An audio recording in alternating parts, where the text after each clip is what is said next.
I'm not one who usually gets super emotional over celebrities passing away, but this one kind of hit me hard today.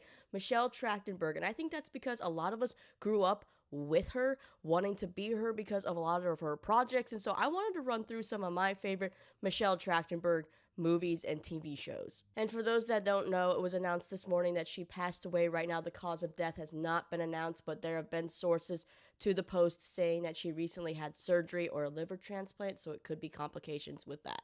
So I was around the same age as Michelle, and growing up, I loved Nickelodeon, and there was a show called Pete and Pete, and she's popped up as Little Pete's best friend. She ended up disappearing when she got some other roles, but that was the first time I remember seeing Michelle. And that Nickelodeon stint ultimately led into her leading the movie version of Harriet the Spy alongside Rosie O'Donnell, and this movie had all of us wanting to be detectives, wanting to be spies, wanting to be little Olivia Bensons, whatever it is.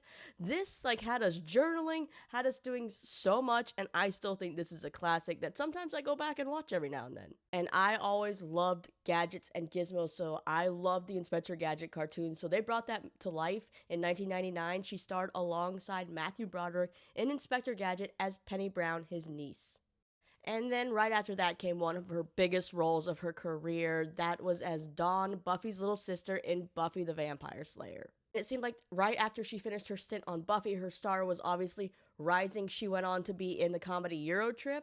She had an arc on one of the best shows, 6 Feet Under. 2004, she starred alongside Joseph Gordon-Levitt and current Oscar nominee Brady Corbet in Greg Araki's dark indie film Mysterious Skin. And Mysterious Skin is the most non-Disney movie, and she followed that right up with Disney's hit Ice Princess. This made me want to be an ice skater. I don't even really like figure skating, but I was like, I can do this because she was also a math nerd, which I was in real life. Oh, this is an underrated one too. I love this one, and I still go rock out to that soundtrack. And then she jumped over into the horror genre, starring in Black Christmas alongside the likes of Lacey Chabert, Katie Cassidy, and Mary Elizabeth Winstead. Of course, who could forget her as Georgina Sparks on Gossip Girl? I feel like one of the most controversial characters. Maybe she ended up reprising this role on the short-lived reboot over on Max. She even appeared in a Fall Out Boy music video. And she also had runs on the show Weeds, Mercy, the movie Take Me Home Tonight. But my ultimate Michelle Trachtenberg project that I think I watch the most, maybe it's also because Zac Efron's in it, but I think she's hilarious in it. That is the movie 17 Again, alongside Zach, Matthew Perry, Leslie Mann.